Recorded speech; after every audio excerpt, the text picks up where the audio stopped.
Tripura e rickshaw শ্রমিক সংঘের 5 দফা দাবি নিয়ে আগরতলা প্যারাডাইজ চৌমুহনী থেকে মিছিল করে এডিনগর ট্রাফিক দপ্তরে ডেপুটেশন দাবিগুলি হল ট্রাফিক কর্তৃক ইলেকট্রনিক রিকশা হয়রানিমূলক ছবি তোলার মাধ্যমে জরিমানা আওতায় আনা বন্ধ করতে হবে। যাত্রী ওঠানামার ক্ষেত্রে বটতলা, মোটর স্ট্যান্ড, রাধানগর প্রতিটা পয়েন্টে নির্দিষ্ট সময় দিতে হবে। আগরতলা শহর এবং শহরতলিতে যাত্রী ওঠানামার জন্য নির্দিষ্ট স্থানের ব্যবস্থা করে দেওয়ার জন্য দাবি রইল। যতদিন পর্যন্ত পরিবহন দপ্তর কর্তৃক ফিটনেসের জরিমানা মওকুফ না হচ্ছে ততদিন পর্যন্ত ইলেকট্রনিক গাড়িকে জরিমানা করা যাবে না। প্রতিটি পয়েন্টে ট্রাফিক কর্তৃক লকারের মাধ্যমে গরিব শ্রমিকদের দীর্ঘক্ষণ আটকে রাখার প্রথা অবিলম্বে প্রত্যাহার করার দাবি রাখছি। এইসব দাবিগুলি যদি অতি সত্বর ট্রাফিক দপ্তর পূরণ না করেন তাহলে আগামী দিন ত্রিপুরা ই-রিকশা শ্রমিক সংঘ বৃহৎ আন্দোলনে নামবে। মূলত আজকে আমাদের ত্রিপুরা ইলেকট্রিক শ্রমিক সংঘ ত্রিপুরা প্রদেশের উদ্যোগে যে বর্তমানে যে আমাদের যে গাড়ির যে ট্রাফিকের যে বিভিন্নভাবে কায়দায় শ্রমিকদেরকে হয়রানি করা, আমরা সেই পরিলক্ষিত করে ত্রিপুরা প্রদেশ সিদ্ধান্ত করে 5 দফা দাবিকে সামনে রেখে ত্রিপুরা ট্রাফিক এসপির নিকট আমরা 5 দফা দাবি আমার আজকে পেশ করতে যাচ্ছি।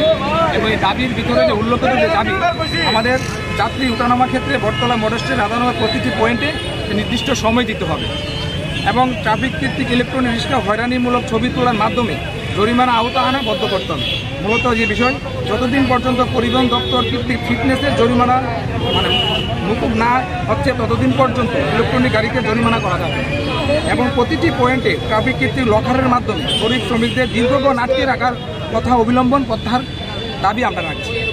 এই দাবিগুলির যে যুক্তিসঙ্গ, আমরা বেশ কিছুদিন ধরে বিভিন্ন জায়গাতে এবং পশ্চিম জেলাতে সেই ধরনের আমাদের শ্রমিকদের হয়রানি হচ্ছে, তার ওদের কথা শুনে এবং আমাদের ত্রিপুরা প্রদেশ এবং জেলা সমাজ সার্বিক দিকটা বসে আমরা এই সিদ্ধান্ত আমরা নিয়েছি যে আজকে আমরা ট্রাফিক এসপির এই 5 দফা দাবি আমরা পেশ করে দেব।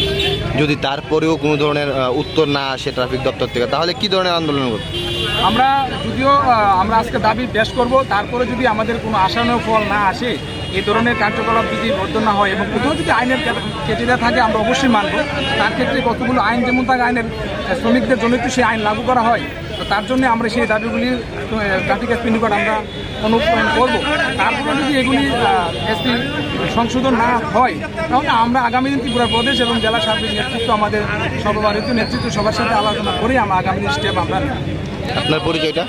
আমার নাম খোকন ঘোষ, আমি ত্রিপুরা ইলেকট্রনিক শ্রমিক সংঘের রাজ্য কমিটির জেলা সেক্রেটারি।